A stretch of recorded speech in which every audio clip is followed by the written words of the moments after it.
பராந்தக சோழனின் மறைவிற்கு பிறகு சோழ பேரரசில் வாரிசுரிமை போர் மூலம் சூழல் இருந்தது. கண்டராதித்த சோழரின் மகனான உத்தம சோழன் சிறுவனாக இருந்ததால் அவரது சித்தப்பா மகன் அரிஞ்சய சோழனும் பின் சுந்தர சோழனும் ஆட்சிக்கு வந்தனர். தியாகமும் மகுடமும். சுந்தர சோழனின் மூத்த மகன் ஆதித்த கரிகாலன் மர்மமான முறையில் கொல்லப்பட்டார்.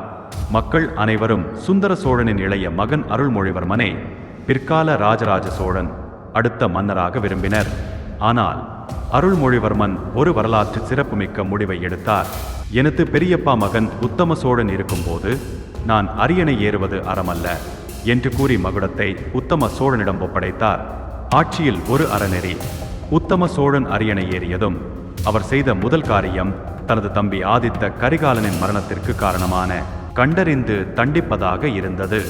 அவர் வெறும் போர் வீரனாக மட்டுமல்லாமல் சிறந்த நிர்வாகியாகவும் திகழ்ந்தார். நாணய முறை.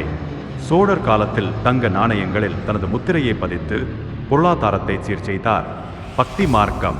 தனது தாய் செம்பியன் மாதேவியின் வழிகாட்டலில் எண்ணற்ற சிவ ஆலயங்களை கற்றளிகளாக கற்கோவில்கள் மாற்றினார்.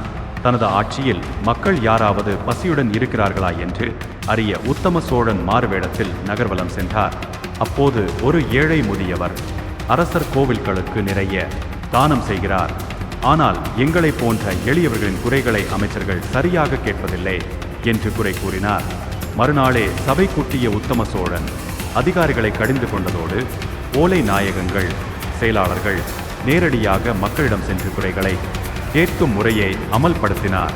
இந்த வீடியோ பிடித்திருந்தால் லைக் பண்ணுங்க, சப்ஸ்கிரைப் பண்ண மறக்காதீங்க. வரலாற்றின் இன்னும் பல வீர கதைகளுடன் மீண்டும் சந்திப்போம்.